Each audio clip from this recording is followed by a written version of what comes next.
What's up, everyone? Welcome into this episode of Beers with Mears. On tap today, we have my Thirsty Thursday guest, Noah Eagle. He is the son of infamous play-by-play broadcaster Ian Eagle, who is so well known, and it's really hard sometimes to follow in a parent's footsteps when they're already so well known in the industry and have made such a good reputation for themselves. But Noah is creating his own path, and at such a young age, at only the age of 22, he was given the radio broadcasting position to be the voice of the LA Clippers and is still doing that.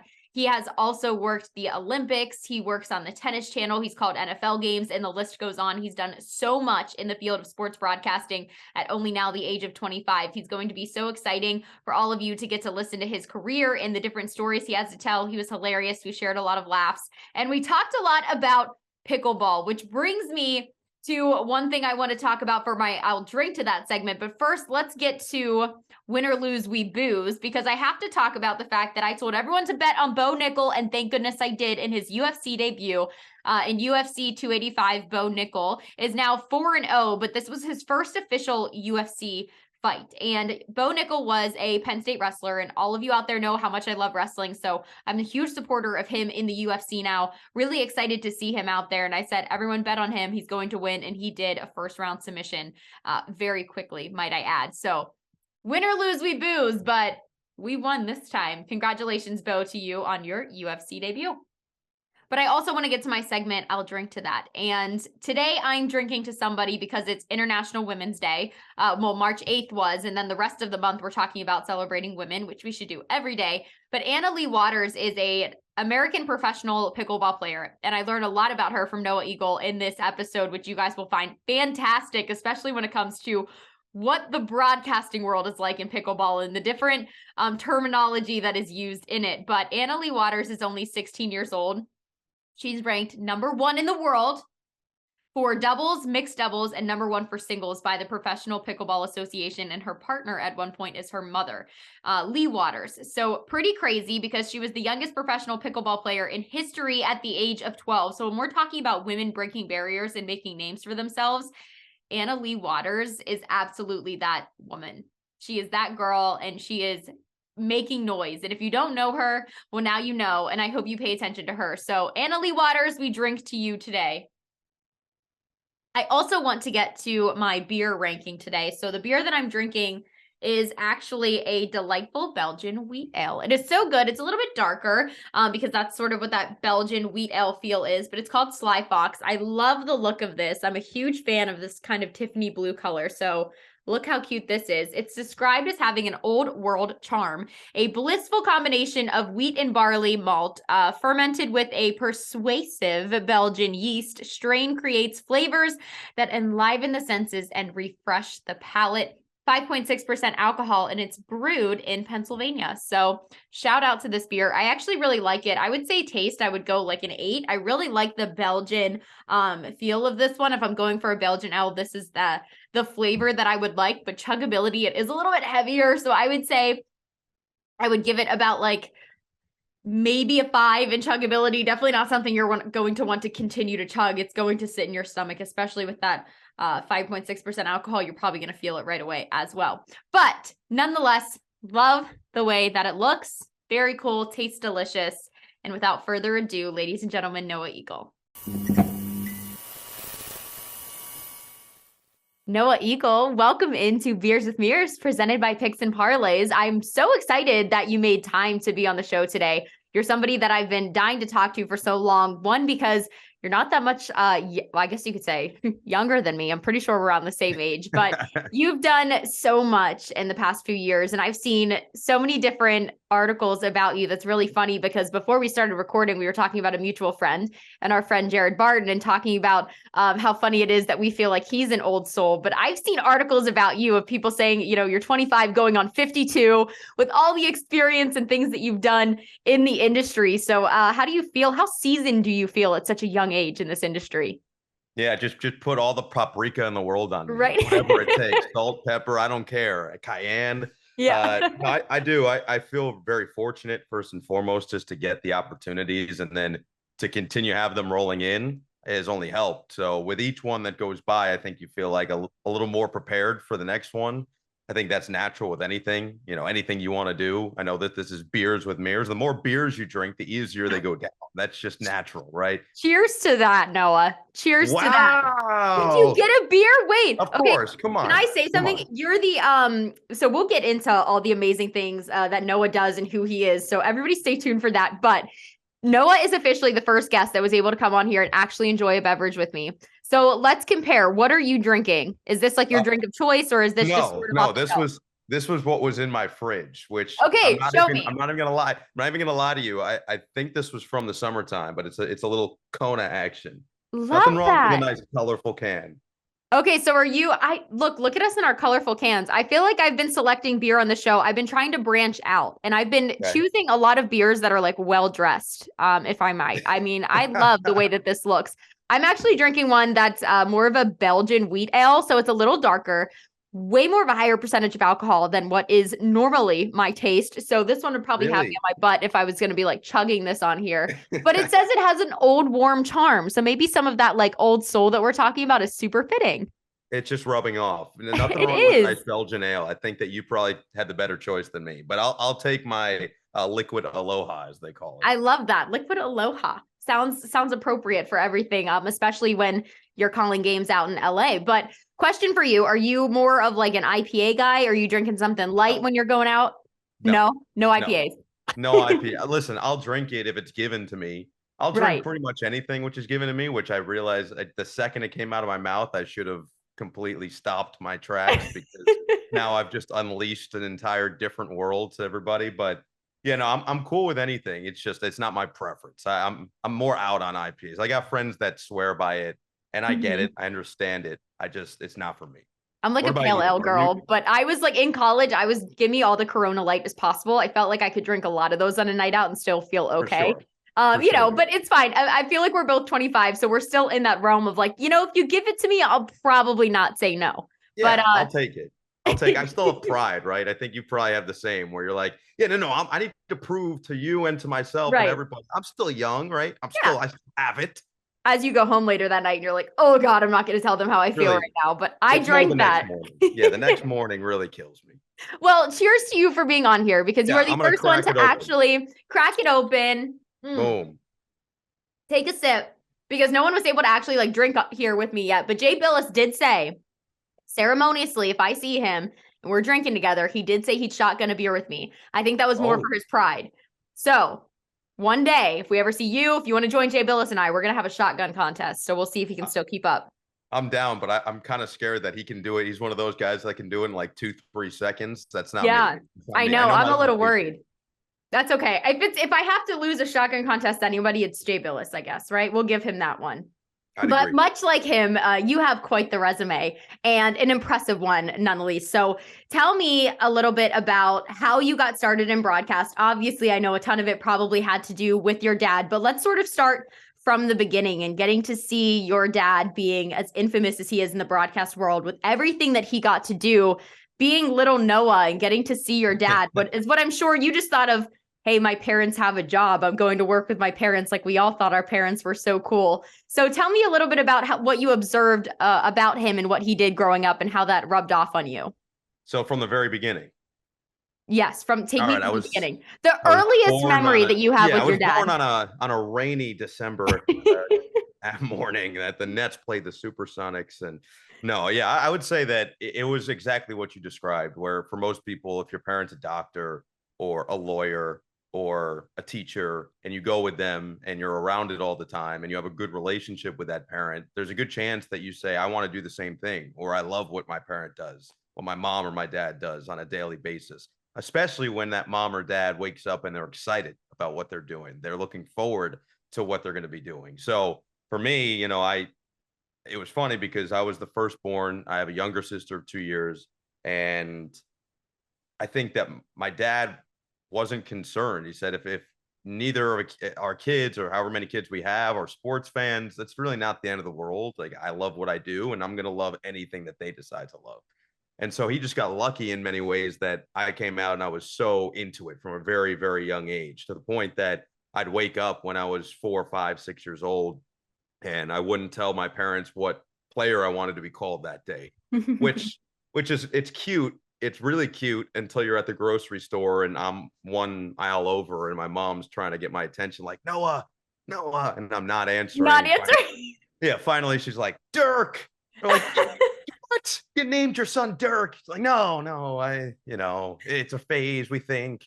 We So that went hope. on We for don't a while. know. Yeah, but they didn't know. They weren't sure. So I just was really, really into it from a young age. I would go through his media guides in his office and I would try to go to as many games as I could. And when I was real young, the Nets were really good. And he was doing the Nets on a consistent basis, still is, about to be 30 years. So at the time, it was when they were going to back-to-back NBA finals and I was going to the games and I just fell in love with the NBA and really the NFL and then all the other sports kind of came along the way. So I got lucky that I got to go along with them. And like I said, it became almost osmosis where I learned just by watching. I never really said during my elementary, middle, or high school years, like, I'm going to go and sit down and really study what he's doing. It's more, I'm just observing. I'm seeing how he handles himself in environments. I'm seeing how he talks to people, how he takes care of people, how he does his work, how he makes sure he's prepared for games. And then once I got to college and I knew that's what I wanted to do, that was full steam ahead. And I didn't even dip my toe. I just went cannonball into the deep end. But I did see if your Wikipedia page is correct, because do you know that Wikipedia, you can change things. So just check that every now and then, make sure nobody's messing with it. But it said something about you wanted to have a medical TV show at one point. Is there any truth to this? Yeah, unfortunately there is. So basically what happened is most kids, when they get asked, hey, little Tommy, what do you want to be when you grow up? They go, I want to be an astronaut or I want to be a whatever athlete, something cool. My immediate response for whatever reason was I wanted to be a TV dentist, which is not a real thing, wasn't a real thing at the time for those who are wondering. Maybe now with TikTok, it could be. Maybe now, because it seems like everybody has some strange show, it could be. But I don't know. In my 8-year-old mind or whatever it was, I was combining like Dr. Phil and dentistry and thinking, what if I was filling someone's molar on a Wednesday at 2 p.m. because people want to be at home while they're upset with whatever else is going on in their life and saying, you know what I really want to see? Someone in pain by the mouth area. Yeah. That's what I really want to see to ease my concerns. So once I realized that was out of the question and I realized my athletic ability was only going to take me so far and my vertically challengedness is only going to take me so far, I think I pivoted and I probably made the right choice. Well, I love that you said you have great teeth, great smile, by the way. My Thank mom's you. a hygienist, so she'd be proud that you wanted to be a dentist. She would be all for that. Yes. I can only imagine with how far that show would have gone. You know, as soon as a dentist is in someone's mouth, then they start asking you questions and you're like, oh, well, how am I supposed to answer that? So I can only see how great that would be. But I think you gave someone an idea for a show. There's crazier ones. Dr. Pimple Popper, you a fan of that one? That's what I'm saying.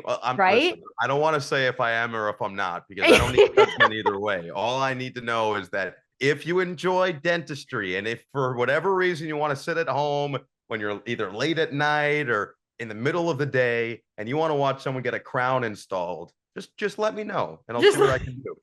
Well, I wanted to be a doctor growing up. That I was taking all the anatomies and stuff. So we could have had a killer medical show out there, I feel like. So, yeah. If all else fails, which by your resume doesn't seem like we've got to worry, we know that'll be your next career in life. But seriously, you've done things already from working professional games in the NBA and NFL, covering all types of college sports, the Olympics, for goodness sakes, at only the age of 25, constantly adding this type of stuff to your resume.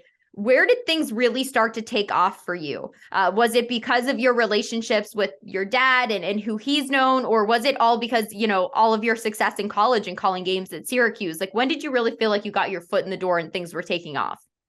Yeah, I mean, it's definitely a blend. And, I think a lot of people just assume my last name helped me get places. And there's certainly truth to that. I'm not naive to the fact that with what my dad has done and the people that he knows and how he's treated people, which I think is the most important part of Definitely.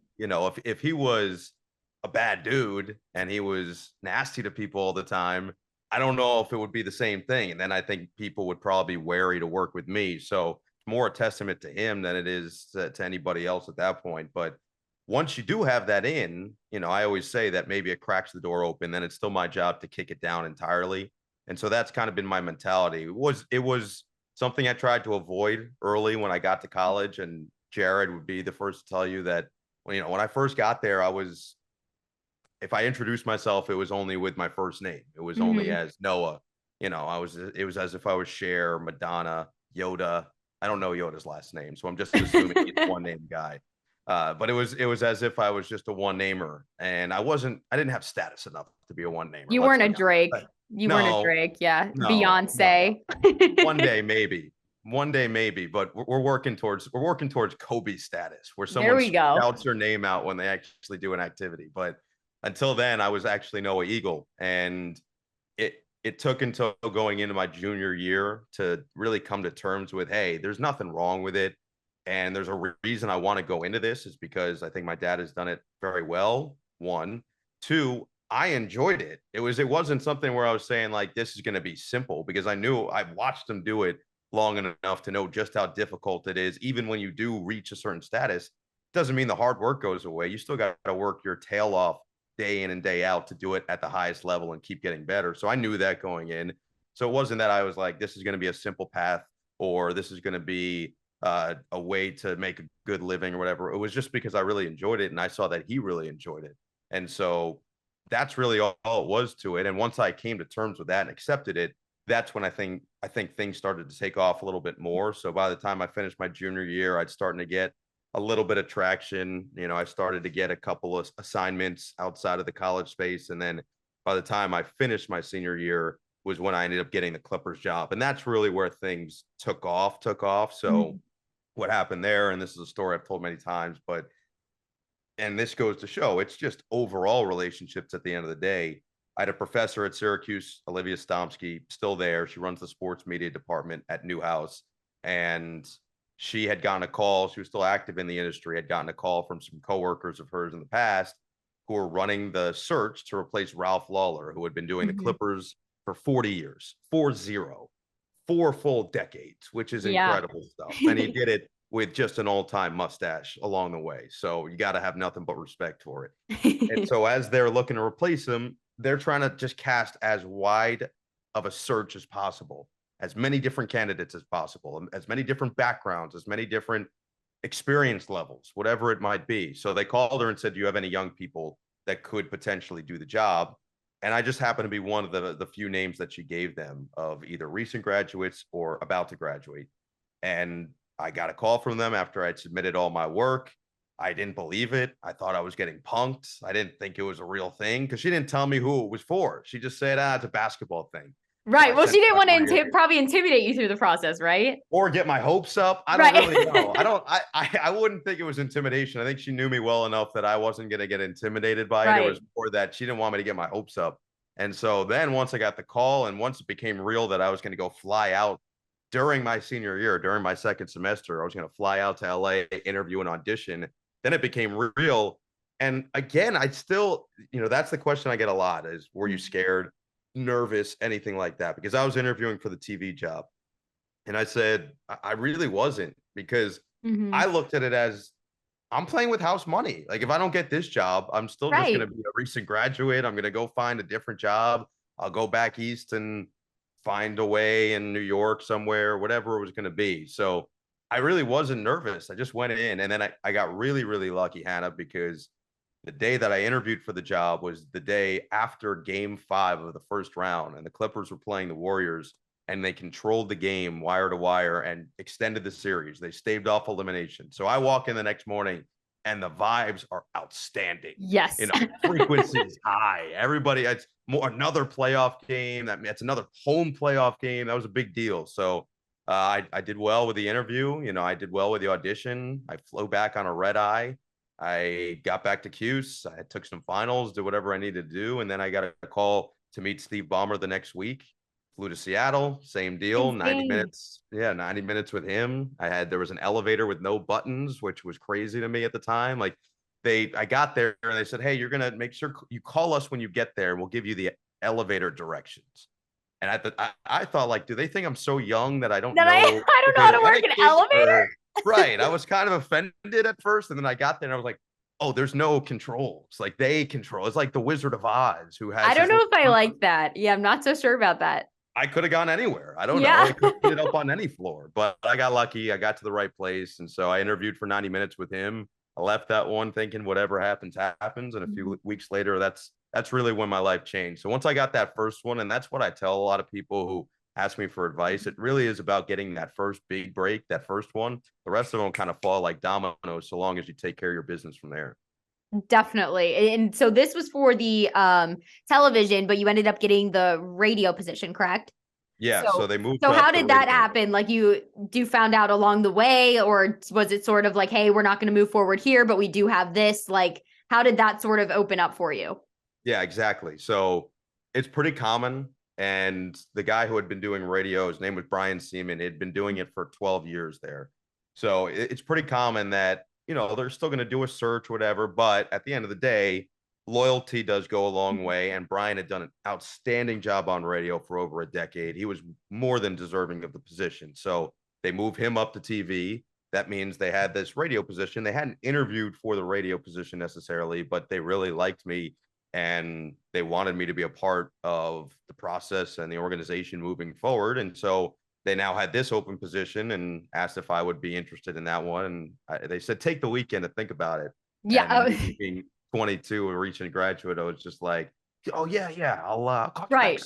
back, no problem. But in my head, I'm like, yeah, I'll do that. So, yeah, no, it was pretty crazy. And you had to move out to LA for this, I'm assuming. Yes. Obviously. Now, the only reason I say that is because in today's world, when people graduate, you just never know where you could be working from. I've seen people call wrestling matches this year. I'm watching on the ACC network, and these guys are in their living rooms, which are pretty crazy, but it's realistic right now. Were you always sort of an LA kind of fit? Because I feel like to live in LA, I've heard, good and bad both about potentially moving out there. I'm a country girl myself. I'd be so lost. First off, I don't even know if I would have been able to figure out the elevator like you're talking about when you flew out. So were you an LA guy, or was that an adjustment at the age of 22? So, yeah, I think that I'm a Northeast guy, right? So I'm from Northern New Jersey, right outside New York City. My dad's from Queens, so we still had family in the city. We were going in and out of New York City all the time. My dad's working in the city a lot. So I was used to that. And New York and LA are very different, but similar principles, right? Big city, lots of people. So from that perspective, it never scared me. I was looking forward to it. And I'm still here right now. And 4 years here. It's crazy to think it's been 4 years, but 4 years here. And I'm just kind of enjoying the ride. There are differences, there are similarities. I like big city feels. So I knew that if I was going to go anywhere, I wanted to be one of those major cities, whether it was New York or in LA or Miami, Atlanta. Like I loved all those types of places, those types of vibes. So I was cool with it from the very start. The problem for me was that I got here, I started working right away, and then COVID hit and shut the season down. And so then it was kind of weird, right? So I had all this momentum in LA and I was enjoying it, and then everything shut down for a while. And so all that stuff I wanted to do, I couldn't do anymore. So now I've really enjoyed the last year plus of getting out, doing all the stuff that I've been trying to check off my list essentially. Yeah, really getting to enjoy the full experience, I'm sure. And I'm sure even just being able to call games in a normal way and being around people is such a big deal as well. But you also have things in your resume like the Tennis Channel. You're talking about NBC. We've talked about football transitions and things like that. So what was the most challenging thing on your resume? Is it something like tennis, or was it something like calling your first NFL game? So the answer is going to surprise people, but this is how it normally goes. The main sports that you grow up watching and loving and are ingrained in, those aren't the difficult ones necessarily. They might be higher magnitude and more eyeballs and people watching or scrutiny, and that's all great, but I never look at it that way. I look at it, what's the most challenging assignment of something that I'm not familiar with? And for me, that was pickleball. Yeah. I ended up doing Okay. four Tennis Channel. I ended up doing a couple pickleball tournaments over the last 2 years. And I'd never played the sport. I knew it was fast. Everyone keeps saying it's the fastest growing sport in America, which I feel like I've heard for four other sports over the course of my life, soccer and lacrosse and you name it. So I was like, we'll see. But it's a big deal. People love it. And the amount of people that have come up to me, especially in LA, it's big in LA. It's the amount of people that come up to me and said, I heard you on the pickleball. I was like, really? You were watching? And the reason it's tough is one, because I don't live in the sport. So I I don't know the intricacies of it. I don't know the legit nitty-gritty background of all the players. Mhm. And the people who are watching are the ones who watch or follow it all the time. And they do. So if the second you mess one minute detail up, they're coming for you, as normally happens with just about anything, but especially in a niche sport like that. So you've got to be on your P's and Q's. You've got to be locked in from start to finish, which is difficult because the breaks, there's no real like timeouts or anything. The breaks are a minute. So there's no time for me to get up, go to the bathroom. There's no time for me to really regroup. And they could go on for 6, 7, 8 hours. So it was daunting for sure. And so you figure it out. You kind of get through it. But once you get through one of those and any of that stuff, any other sports that could be tough and you might not know as well, then you say, okay, if I can do this, I can do anything. So pickleball athletes are the most serious athletes in the world at the minute, from what I'm hearing. 6, 7, 8 hours. Well, no, because I'm talking about 2, 3, 4 matches, so to speak. Right, but like viewers and things like that, like pickleball people viewers, are serious. Oh, they're serious about it. They're into it. Yeah. Have you not seen anybody who's super into pickleball? Have you never had a conversation with somebody who's super into pickleball? The only reason I knew how big pickleball was getting, because I hear people talking about playing it all the time in Pittsburgh, and I had gone to the gym where a guy was talking about all of us going to play pickleball. Like he loved it, but I've heard of it more with like the older community. And then it blew up here in Pittsburgh because some Steeler players were at a pickleball court and this lady asked to join their group because there was only 3 of them and there was one of her. She had no idea who they were. And they were like, I'm talking like TJ Watt, like big names were there. Yeah.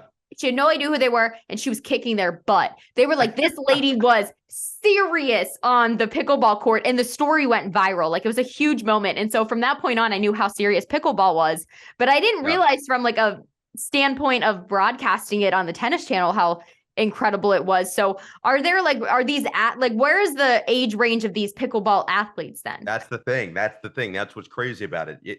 So there are people who dominate the sport that are both 14 and mid 40s. It can be really, the range is crazy. So I think she's probably 15 now. There's this young girl named Annalie Waters and her mom, Lee Waters, and they win almost every tournament doubles. And then the girl wins almost every tournament singles. Now, there are some others who have come in and started to challenge her. And the best men's player is this guy named Ben Johns, who just graduated from Maryland this year, just as a student. But he's making good money by sponsorships and stuff because he's so dominant on the pickleball tour. It's a crazy environment. It's awesome though. So you have a 15-year-old girl dominating, and then they play mixed. So they'll play mixed doubles, and she still dominates. She's impressive. That's crazy. I feel like that's one sport then where you just really can't look at somebody and know like, oh, they're definitely going to win. You know what I mean? Yeah, 100%. So it does keep it interesting. So from your, sorry, we're going to talk so much about this now because I'm obsessed with this topic. Okay. So I've got the knowledge. So fascinated. I feel like I've never met somebody who's like this invested in pickleball, and I'm just so surprised. But it is a big thing. I see it everywhere now. I'm going to have to learn to play. So what makes a good pickleball athlete then from your perspective? Like, are there little traits about people? Like, what is it about Annalie Waters that makes her so good? So she is both patient and aggressive, and that's really the key of any pickleball player, right? Ben Johns, the guy I was talking about, he is precise, he's patient, and then he's opportunistic. So if you've never played pickleball, one of the main aspects of the sport, and when I heard about it and I was learning about the sport, which took hours. I mean, it took literally, like, I had to sit down, I had to read through the rules. I had to watch YouTube tutorials. I had to do anything. Thank God for YouTube how-tos, right? Oh man, I don't know how my dad did, because my dad's done some crazy stuff in the past where he knew nothing about it. And we're talking about in the 90s, like way before YouTube or anything. I always ask him, like, how'd you do that? And he goes, I just had to go get DVDs and get things and radio. And I'm like, what? That's crazy. Or right? Read through full books and take notes, highlight. Now I can at least go on YouTube. It still takes a long time, but it cuts it well shorter. But all this to say, yeah, there's a thing in pickleball. So basically it's like a tennis court, but there's no service line. Mm-hmm. That line in the front is called the kitchen line. And those little boxes in the front is called the kitchen. right? Okay. Which I thought was bizarre. We And I got the had all kitchen. these, oh, Got I it. had all these calls ready, like too many Absolutely. cooks in the kitchen, All and those are immediate. All the puns come into yeah, your head, right? every possible pun, right? Like, oh, he burnt it, Yeah. whatever it is. So I was ready for it. But the key is when the ball is in the air before it's bounced, you can't step foot in the kitchen. So you can take it in the air, or more impressively, there's something called a dink. And this is when I start to say, what am I doing here? Why am I about to say dink on national television? Because I'm about to say it a lot, like, oh, what a dink, You got that's to not a really, word. no, you've got to really enunciate that one, huh? Oh, you gotta Yeah. you gotta make sure you get all those letters in. You gotta make sure you get them. All right. And you don't wanna say a long dink. You Yeah. wanna make sure it's all PG. So yeah, so the dink is basically it's like a tap. And it's so that you're controlling it so that it doesn't go over the kitchen, because if it goes high over the kitchen, then they can smash it back on you. So it's all there's these little tricks of the trade. And so what Annalie Waters or Ben Johns they do so well is their dinks are so precise and their angles are so difficult. They set up then the ability to get the smash. It's bizarre. It's crazy. This is fantastic. Do you have a color commentator through this, or is it solo? Yep. No, it's not solo. If it was solo, I would have probably died. It was with a guy named Morgan Evans, who great dude, Australian guy, played pickleball professionally, and now was kind of towards the end of his career, so trying something new, and was an ambassador for the sport. So I just basically was like, hey Morgan, take over. You do you. Just let me know when you need me to hop in there, and I'll hop in from time to time. The Make a good thing good for kitchen me, pun. Got a lot of them written down. and listen, I will say Morgan was the king of dad jokes and puns, and he had a couple good ones ready to go. So I respected it, and it sounded better in his accent than it did for me. The New Jersey accent, it just doesn't hit right. But we made it work. But yeah, no, it's fun. I've never played still, but doing tennis very much helped me. I can imagine with like the back and forth and the momentum of it, at least like helped prepare that side of it a little. But pickleball, everyone. All right, we'll be tuned in now and invested in the tennis channel. When I see pickleball on, you have to text me the next time you're on so I can really I listen got and you. learn. And Yeah. I'll make sure everybody's watching as well because I'm very invested now. But you're like really a part of a lot of the first then, because you also did the 2020 Olympics with the 3-on-3 basketball when it was first implemented. And being the first of things can be a blessing, but also a curse because you've never seen it done before. But then again, you can kind of set the standard for it. So did you kind of have to learn a little bit about 3-on-3 in a certain way? Was that a little challenging for you to call a basketball game where you don't really have those 5 guys that you want to talk about? It's probably a little bit of a faster pace. So what was the challenge, but also the fun parts there? Yeah, so much faster pace. So fortunately, again, similar to the pickleball experience, I worked with a guy named Kyle Montgomery, and Kyle is the voice of 3-on-3 or 3x3 as it's Mm-hmm. more technically used, Yes. right? So the 3x3 tour, he's the guy.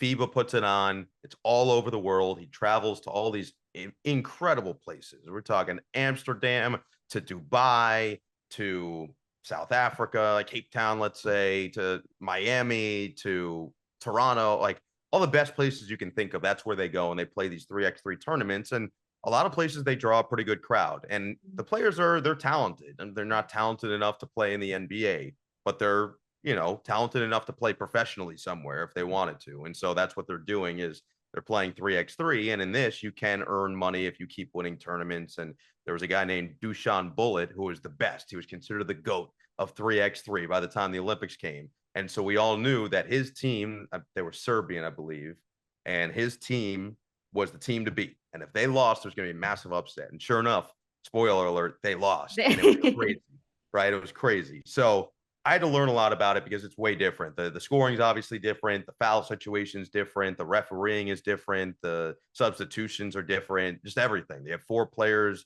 total, 3 on the court. So from a preparation standpoint, my preparation was focused. How much can I learn about this game and how it's played and how these guys make money and how these women make money and how they do this and how they make a living, whatever. And then the secondary part was, okay, now let me learn about the players themselves. Let me get background detail. Let me figure out if they played in college. Let me figure out if they're from a different country playing under a different passport. So it was an incredible experience. It was so much fun. And to your point, we got to write the blueprint, which I liked. Kyle does it on a consistent basis, as mentioned, and he does play-by-play by himself. So he's solo. So he does basically both jobs. So again, and this was something I learned from my dad early, was when you have a partner, play to your partner's strengths. You want to make it a collective group. You want to make sure that the duo is a strong pair, not two strong individuals. So I said, okay, how can I lift Kyle up and let him be the ambassador for the sport? I'm going to make sure I get in when I'm supposed to get in, but this is his show. This is his baby. So I wanted to make sure that he got that moment, and I think he did. I think he enjoyed it. So it was good. That's got to be so cool, though, to be broadcasting in any capacity for the Olympics. I mean, that's exactly where everyone dreams of being, at the highest stage. So tell me, when you got the call about getting to broadcast the Olympics, what was that feeling like for you? And did it live up to the expectations? So it's funny. This story, I don't know if I've ever told this story publicly, but all right. Well, good thing we're drinking while we're telling it, right? That's where this one's going to go. Yeah. Let me get in the right mindset here. So my agent reached out to me. This was my first year out in LA, and it was like pretty recent into it. So 2019, let's say it was November or so. I moved out here September, so maybe 2 months into my time here. The Clipper season had just started, so we're a couple games in, and my agent reached out to me and said, hey, there's this person from NBC that's going to be out just taking meetings in LA, and I want you to meet her. Can you go meet her at her hotel and just talk for an hour or something? I was like, yeah, of course. Absolutely. He goes, they have the Olympics obviously next year, and you just never know if maybe there's something that could be available. I said, yeah, that'd be great. So I wake up that morning, but I don't wake up at when my alarm was set. I woke up at like 3 a.m, and I was sick. I was not doing well, and it was a stomach, and I was like, it's one of those where I had food poisoning, right? So it's 3 a.m. I try to get some more sleep, whatever. I get a little bit. I wake up. I'm still not doing well, and it's now 8 or 7 or whatever, and I have to leave. It's a 40-minute drive. I have to get over there. I'm like, I'm gonna go. I'm just gonna do it.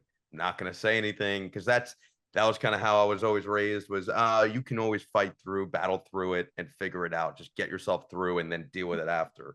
So I was like, that's what I'm going to do. And I'm going to nail it anyway. I'll be fine. I'll be fine. So I get dressed up. I drive. I throw up on the way. I get there. Like, you know what? I'm good. I feel better now. I get there. I sit down. We're 20 minutes in, and I'm nailing this thing. I'm doing real well, feeling good. I'm doing real well. We're 20 minutes in. She's enjoying our conversation back and forth. We're talking about background stuff. We're common ground, whatever it is. And at the 20-minute mark, something hits me, and I'm like, okay, you're good. Just excuse yourself, go to the bathroom, come back. Nothing will have happened. So I get up, I go to the bathroom, but I can't do it in there. I just, for whatever reason, I couldn't. And now I'm sweating. Yeah. Oh no. Oh no. So I get back out. I sit back down. She's like, you all right? I'm like, yep, all good. All good. So then we keep talking. And then 10 minutes later, I go, I'm sorry. Can you excuse me one more time? I go back to the bathroom. I come back, and she's like, are you all right? I go, honestly, no. No, I'm not. She goes, what's wrong? I go, I have food poisoning. She goes, oh, I have the weakest stomach. Just here, let me help you. Let's go get you some Gatorade. And I'm like, okay. So yeah. we get Gatorade, whatever. She goes, you text me when you get home. Let me know you're okay. She checked up on me, but I think it was so memorable that it helped me get the Olympic job. I truly believe that. I think I'm here for it. Yeah, I think that me getting food poisoning at least left so much of an impression that I was willing to go out there and try to tough it out, because I didn't want her to mess up her schedule and any of that. So I do think that gave me some brownie points. But yeah, no, getting I would hope so. You and me both. You and me both. And brownies was not even what I ate. So no. I really hope that it was a plus more than anything. Oh, that's the worst. I've had an interview before for an internship where I got in like somebody T-boned us on the way. Like they blew a stop sign in like car accident, and I had to like get out of the car. My cousin's like, don't worry about it. Like I'll handle everything. We have witnesses. Thank goodness. Like cops are coming.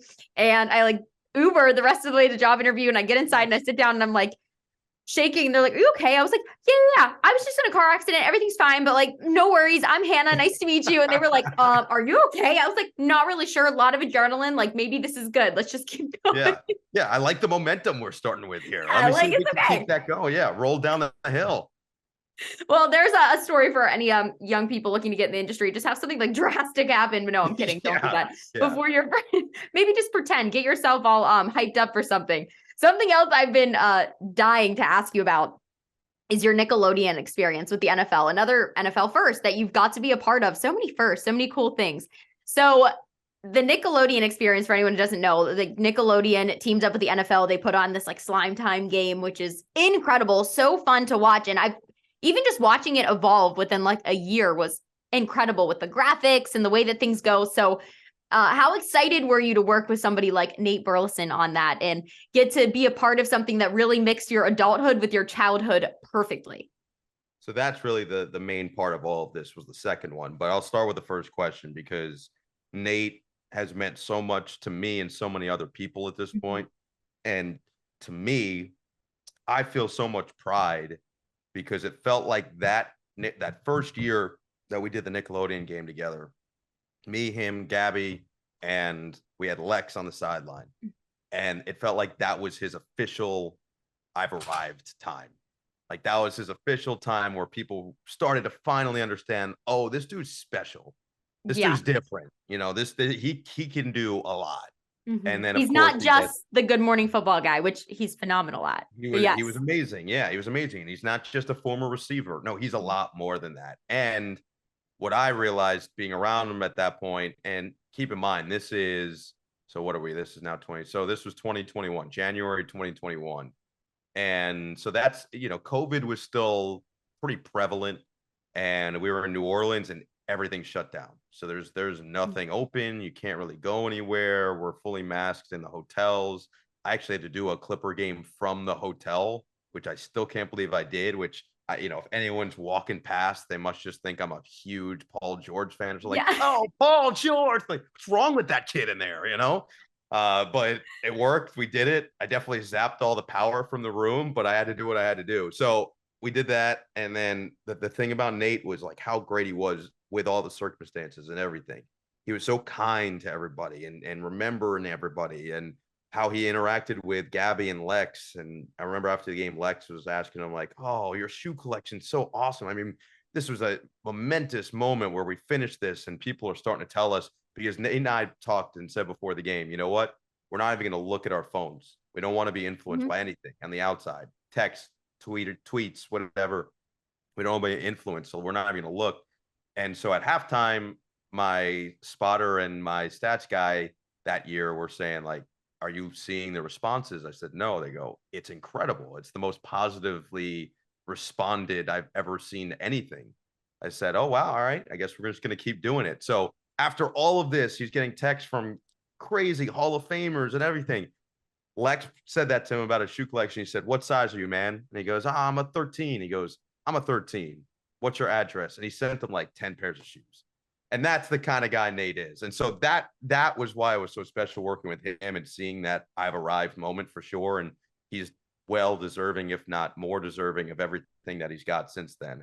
But the game itself and the intersectionality of sports and entertainment, that was what I always dreamed of doing. Those were my two loves. I made a joke once. I did an internship at Bleacher Report, and at the end, I did this whole project. And in it, it was basically talking about myself. And I said, I wanted to combine my two loves of sports and entertainment. And the joke I made was, I'm the type of guy that makes sure that I can get back from Monday Night Football or The Bachelor. You decide, right? There Like, you go. I was always that guy. I used to do Bachelor recaps in Syracuse, and I hosted a morning news show there. And so I love that stuff and TV, music, movies. So I grew up on Nickelodeon. I knew all the shows. And in my interview with them for the job, I'm not only quoting them, I'm doing the impressions of the characters like Drake and Josh. I Like, recall. give me headaches. I'm doing that during the interview. And they're like, wow, this guy really knows. So that's what landed me the job. There's no doubt in my mind. That's what got me the job itself. And then from there, I just said, all right, now my goal is let me and Nate find a way to bridge the gap from the kids that we're trying to appeal to to their parents who are also going to be watching with them. And I Mhm. think we did a pretty good job of doing that.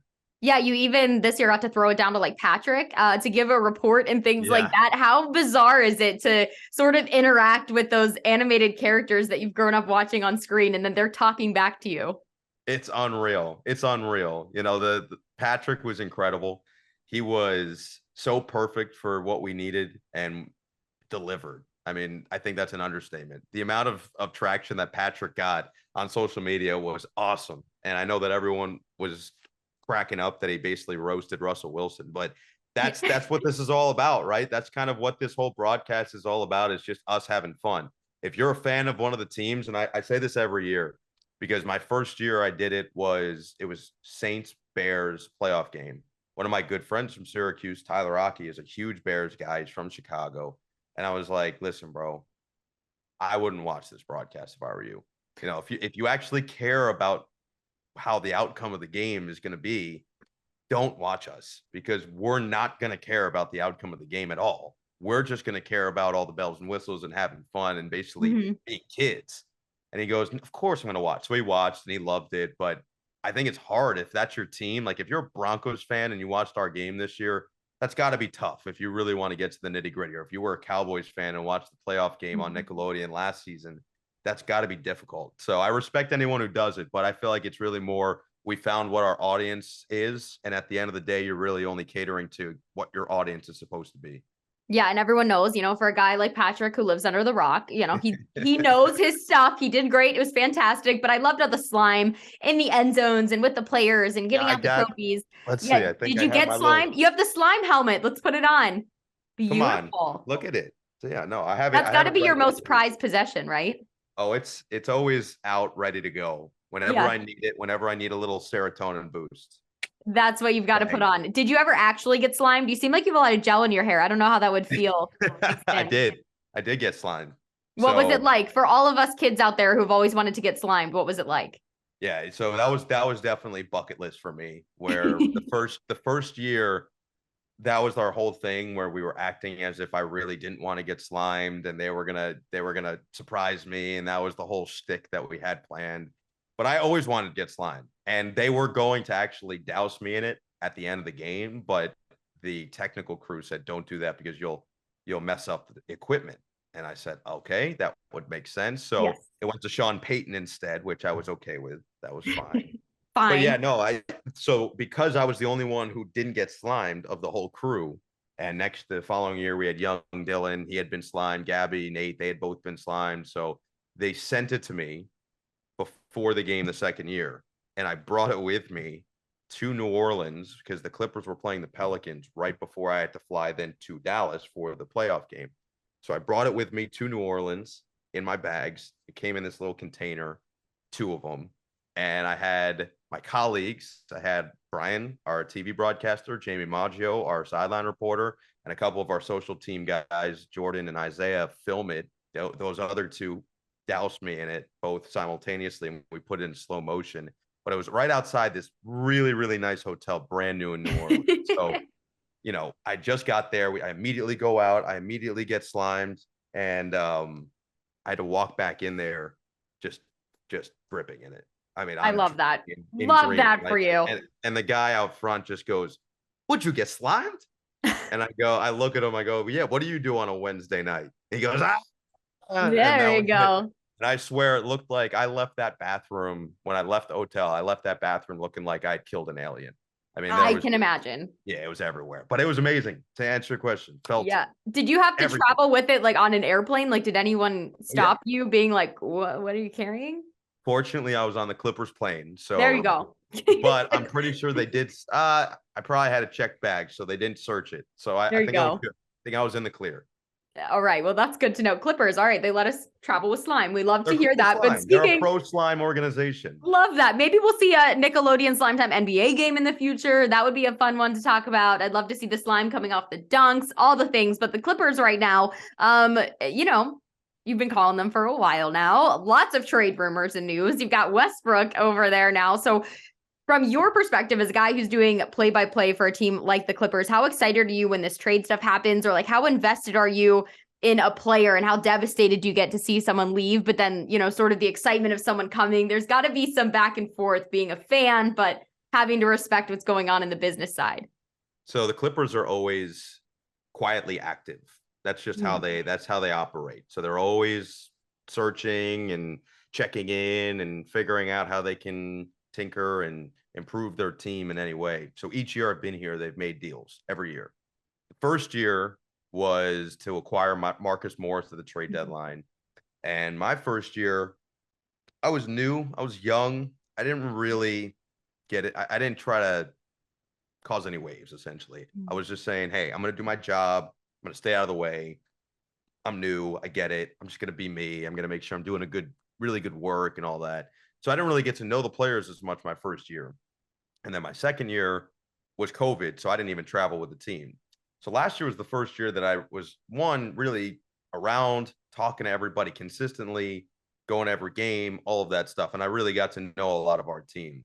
So that includes the stars, which maybe are more reserved and to themselves. That includes some of the guys who have meant a whole lot. And the ones who are around a lot, Reggie Jackson, who every single flight, every single bus would go up to every single person on the traveling crew, at least give them a fist bump, dap them up, ask them how their day is. That's the type of guy he is. Luke Kennard, who just really down to earth, nice guy, and loved to be around. We're talking about guys like Robert Covington and Marcus Morris and Terrence Mann. And so a lot of the guys who are still there now. John Wall, who was with us earlier this year. And a lot of them I get to do events with or Q&As with. So to your point, the hard part is seeing him leave, because I mentioned Reggie's a positive energy guy.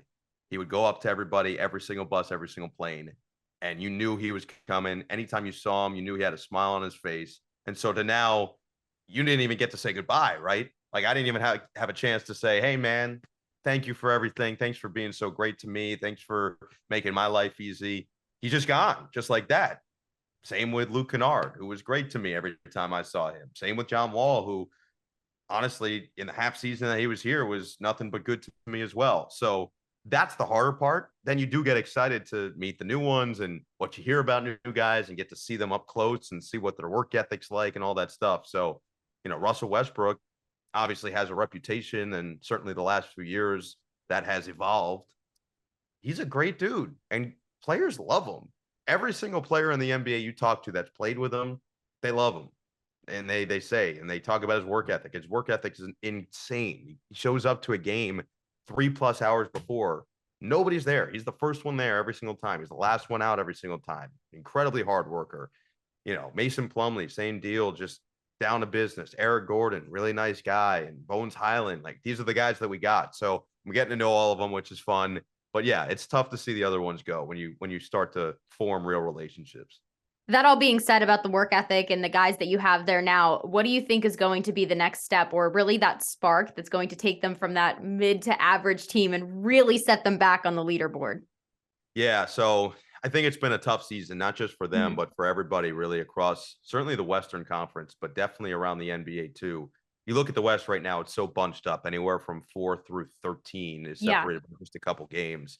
And I think a part of that is that a lot of teams have dealt with injuries or right now vacancies, let's call them, with Memphis dealing with what they have, or even the Lakers have their issues with LeBron being out, or whatever else around the Western Conference. Phoenix trades for Kevin Durant, but then he's not available right away. And then they were missing Devin Booker for 20 games. So I just think you look around, the positive is that it is so bundled up that if you go on a little bit of a winning streak, you put yourself right in prime position.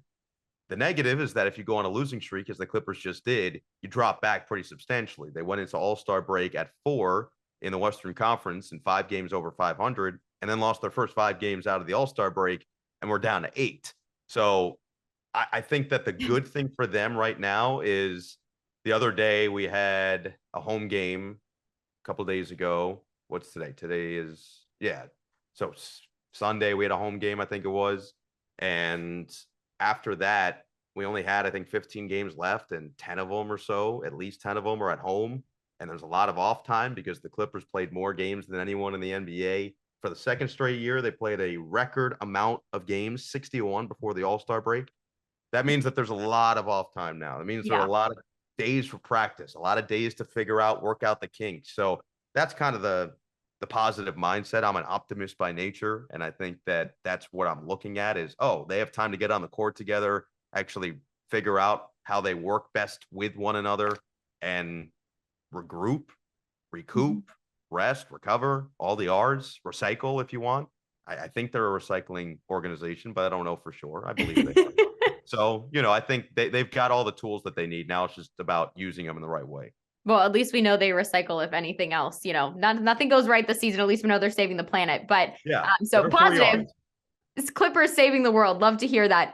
Really quickly, last two questions here. I've loved all of your stories so far. We've had so much fun and time is flying. March Madness also coming up. Excited for that. I know you're a college basketball fan just as much as you are an NBA fan.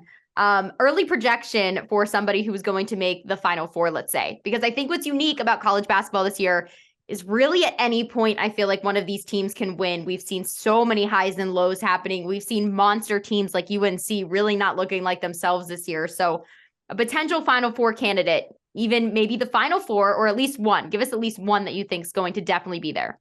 Yeah, I just think Houston's so good. I know that they're number one in the country, so it's not really like a crazy answer in any way, but they're so balanced. And this goes back to the idea I was talking about with relationships with the players. So then you get to learn about other things within the basketball world. So Eric Gordon just joined our team, and I did a Q&A with him. And in college, Eric Gordon played for Kelvin Sampson at Indiana, who's now the head coach at Houston. And I've heard plenty about Kelvin Sampson. My dad's done a lot of his games. He's gotten to know him very well, and he's very impressed by him. And I'm impressed by him from a coaching perspective. I watch his teams, and they're always tough. They're never out of games. They always defend. They always play organized and disciplined basketball. And I just respected that. And so now he's got the talent to match it, because in years past, I felt like he's done an incredible job with maybe a talent deficit. But now his talent's just as good as anybody in the country. And the other reason I'm rooting for them in this year's tournament is their star freshman, Jarris Walker. So Jarris Walker was at another first that I got to do, which was years and years ago, but 2018 summer in Orlando was the first ever junior NBA global championship. And I got to do sideline for it. And it was basically the top 13 and 14-year-old girls and boys from around the world.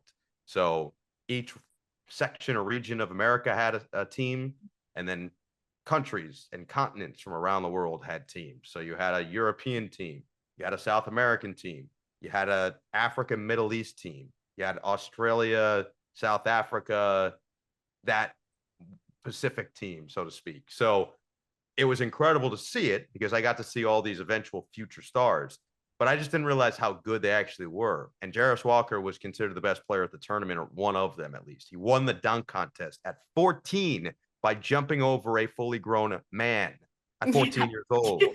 So I said, okay, that dude, I'll be rooting for that dude one day. So it's not just him, it's Grady Dick was there. He's at Kansas. Kyle Filipowski at Duke. They were all there that first year. So I'm going to be rooting for any of them, because I got to see them when they were literal prepubescent for some of them, or maybe just mid-pubescent, whatever you want to call it. The voice is still a little squeaky, 100%. And I interviewed a lot of them. I have a photo of me interviewing Jarris Walker. He's literally twice my height at that age already, but he was awesome. He was just a kid at the time, and now he's a grown man. So it's cool to see that as well. Yeah, it definitely, Houston was one of the ones I had written down too, only because one stat that really stands out about them, they're 11-0 in away games this season. And I think that's going to be huge on the road in these types of tournament situations, and not, having to be comfortable not playing in front of your fair environment in your home gym. So I looked at that. Also, different teams that are sort of on win streaks right now, gaining momentum, like the UCLA. Yeah, I mean, they're also top 10. Well, UCLA is a good one, but Houston's also top 10 in both offense and defense, but you really can't say about almost.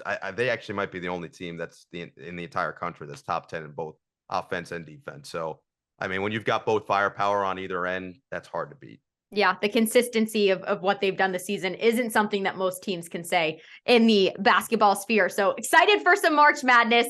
Noah, my final question for you here on Beers with Mears. We do something special. I should have warned you, but I thought it'd be fun not to.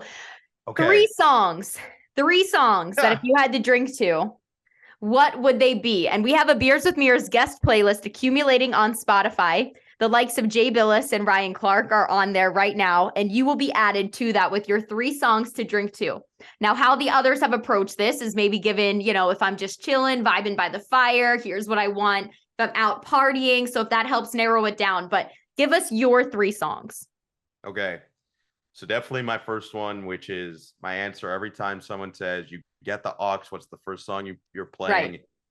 X Factor by Lauryn Hill. Okay. That's number 1. That was not what you expected, was it? Not at all. I love that song. I love that song. Awesome song. Lauryn Hill, shout out New Jersey. And yeah, so that would be number 1 on the list. Okay. I'm gonna go kind of different vibes. I'll say number 2, it's got to be something from Billy Joel. I'm just trying to narrow down which song it would be.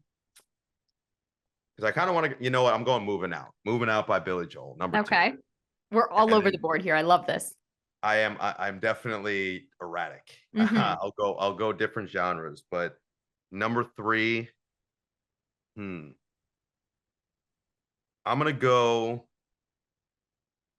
I'll go back to the first genre probably again, but I love Anderson .Paak so much, so I'll go Leave the Door Open by Silk Sonic. All right. Well, those 3 songs will be added to our playlist. Noah, thank you so much for coming on Beers with Mears. It's been a pleasure getting to know you and talk so much about pickleball. I can't wait to go learn all about this sport. Get pickled. Appreciate it. Get pickled in the kitchen with the dink.